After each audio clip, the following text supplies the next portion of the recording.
The signature that officially ended Taiwan's formal diplomatic relations with South Africa and marked the end of an era. On the 1st of January 1998, South Africa officially joined a long list of nations to adopt the One China policy, a move that ended its long-standing formal diplomatic relations with Taiwan. For the People's Republic of China, it was a symbolic win, solidifying its position on the global stage. But behind the scenes, the decision was far from simple. The diplomatic switch was complex because of the history between Taiwan and the governing ANC. Taiwan had extended a hand of friendship and support to the ANC during the days of apartheid. Ourselves very, very isolated economically and politically if we had not established relations with the People's Republic of China. Of course, the question then arises, what do we do with Taiwan? Of course, the ideal situation, not only for us, for many countries, would have been to have relations with both. But we've all learned that it is not possible to do that. But we can have relations with Taiwan, like other countries that have established relations with Taiwan at a non-diplomatic level. South Africa's future relations with the two Chinas almost divided the nation. The issue dominated Parliament's Portfolio Committee on Foreign Affairs, then chaired by former ANC MP Raymond Satna. Satna, who was also a member of the South African Communist Party, was a key voice in the push for closer ties with mainland China, the People's Republic of China. But even as he advocated for this shift, Satna encouraged former President Nelson Mandela's approach of consulting both Beijing and Taipei before making a final decision. Primarily a fact-finding mission to hear what the views are of both sides as to how South Africa can resolve this problem of having diplomatic relations with Beijing, but maintaining a relationship with Taiwan, what type of relationship it should be. The ANC government in 1994 inherited a strong and well-established diplomatic relations with the Republic of China, also known as Taiwan.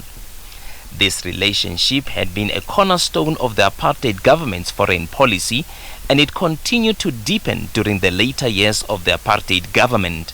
I have just had the visiting minister from the Republic of China and I a discussion. It focused basically on the overall general good relationships between our two countries and our hopes and our intentions that those relationships should expand and deepen and improve in the years to come.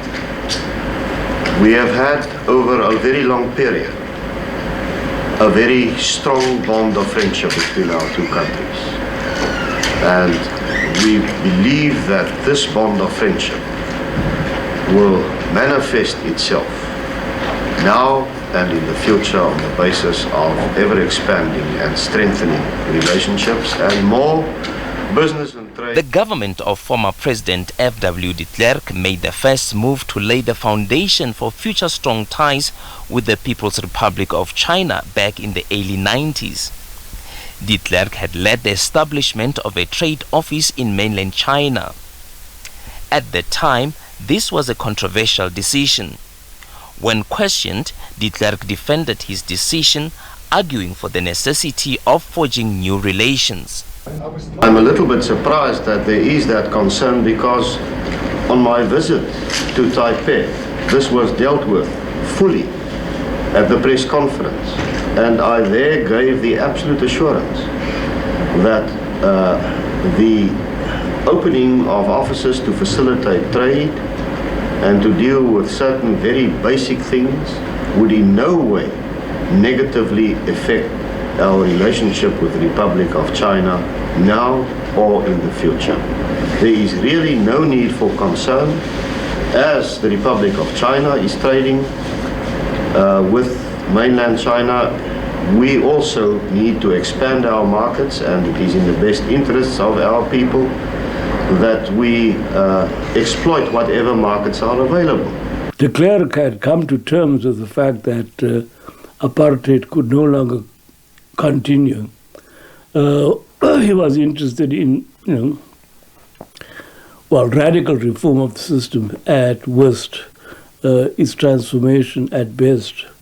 But he was a realist who recognized that the People's Republic of China was an emergent and rising power, and you couldn't continue as if that wasn't the case. So it was, a realistic assessment of the international situation on his part. In 1994, as South Africa transitioned to democracy, ANC President Nelson Mandela made a clear commitment to build diplomatic ties with Taiwan. This was not just a political gesture, it was backed by substantial financial support from Taipei. To secure its relationship with the incoming ANC government, Taiwan donated millions of dollars. A significant portion of this funding was earmarked for a critical task to demobilize and resettle the returning members of Umkhonto weSizwe, the ANC military wing.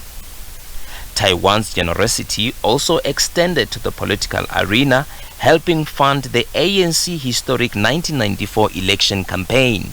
Taiwan pledged further commitment by establishing a vocational training center in Pretoria. During the signing ceremony at the Union Buildings, Mandela vowed to deepen relations between Pretoria and Taipei. Well, a feeling of excitement, but one must understand that the relations between South Africa and the Republic of China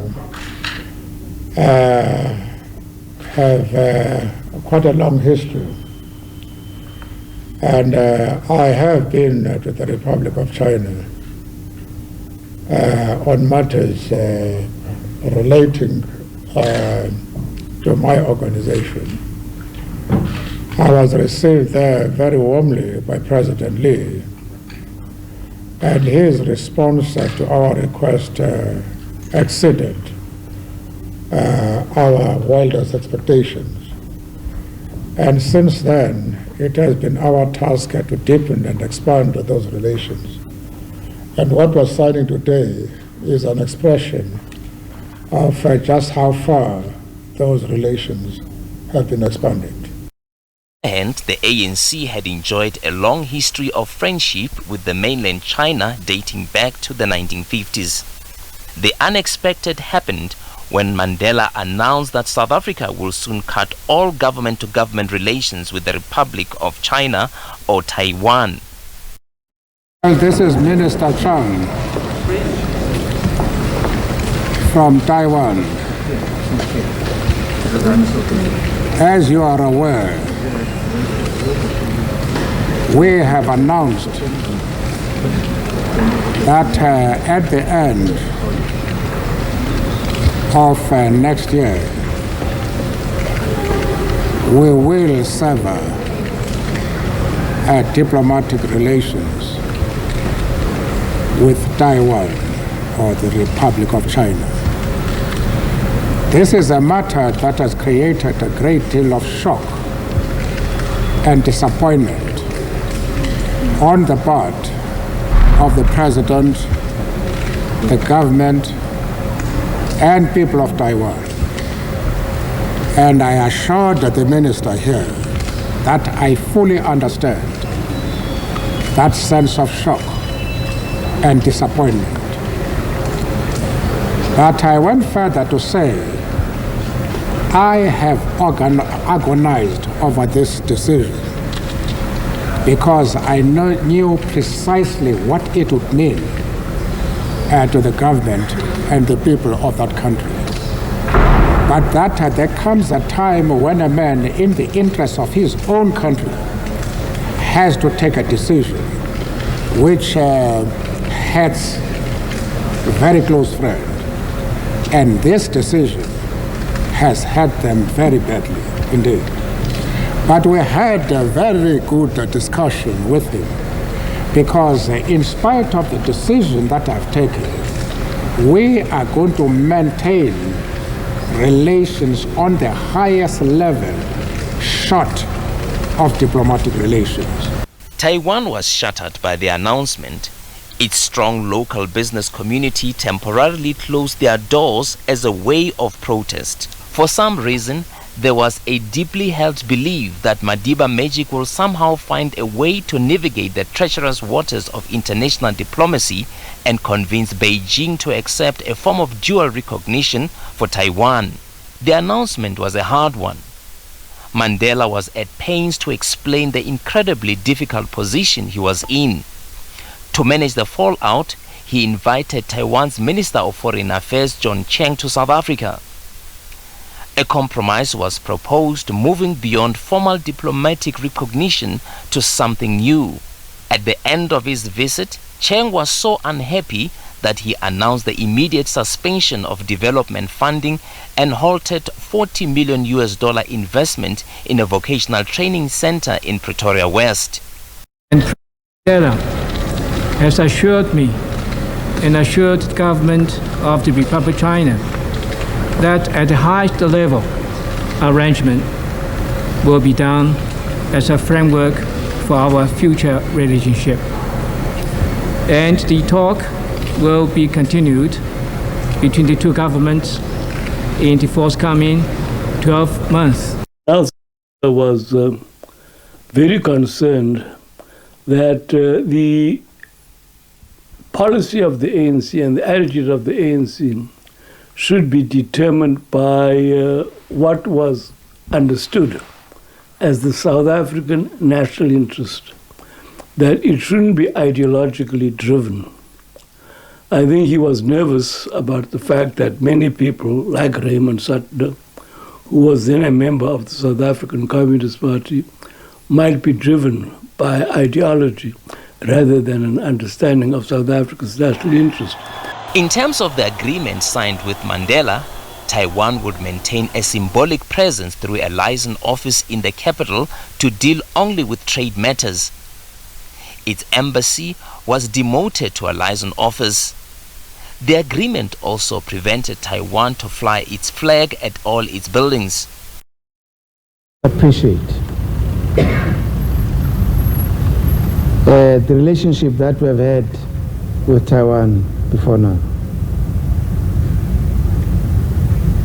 But as I repeated so many times, it was inevitable that South Africa would come to a position of recognizing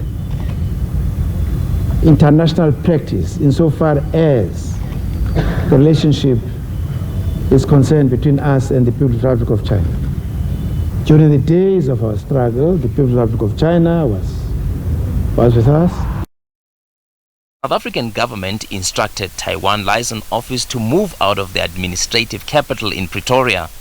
Taiwan's representative in South Africa, Oliver Liao, said this is against an agreement that was signed with Taiwan in 1997. South Africa and Taiwan agreed to establish liaison offices in each other's capital city, according to an agreement our two governments adopted in 1997 prior to the diplomatic switch in the following year. Last month, government issued a government gazette notice to relocate Taiwan's representative office in Pretoria.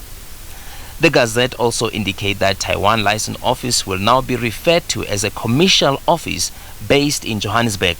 But Taiwan's representative in South Africa maintains that the agreement acknowledges South Africa's stance on the One China policy and the UN resolution of 1971. The agreement was deliberately and carefully crafted by President Nelson Mandela's administration to deal with the UNGA Resolution 2758, which was adopted in 1971, and the non-diplomatic relations between South Africa and Taiwan after the diplomatic switch. In other words, President Mandela's administration was fully mindful of the One China policy it was about to adopt and had taken it well into consideration before entering into the existing agreement with Taiwan. This agreement is not only a legacy that President Mandela left to his future generations, it has also been working effectively and smoothly, allowing South Africa and Taiwan to preserve our friendship and collaboration as much as possible on a non-diplomatic basis. Abandoning the agreement is literally a denial to Madiba's wisdom. International Relations and Cooperation Minister Ronald Lamola says the relocation of Taiwan Commercial Office from Pretoria to Johannesburg is a done deal. The issue of the relocation of the Taiwan Liaison Office, we have, from our side, we consider it done, because we have gazetted its relocation to the city of Johannesburg as a commercial liaison office, and we have stated the reasons, because our relations with Taiwan are at the commercial level and trade. And this is not just a South African phenomenon. In many capitals across the globe, Taiwan is in the commercial cities, not some South African exceptionalism. Despite the diplomatic setbacks, representatives from Taiwan in South Africa continue to operate with a level of privilege reserved for official diplomatic missions. This includes the use of official diplomatic corp number plate on their vehicles and diplomatic immunity. I am Tshepo Mongoai in Johannesburg.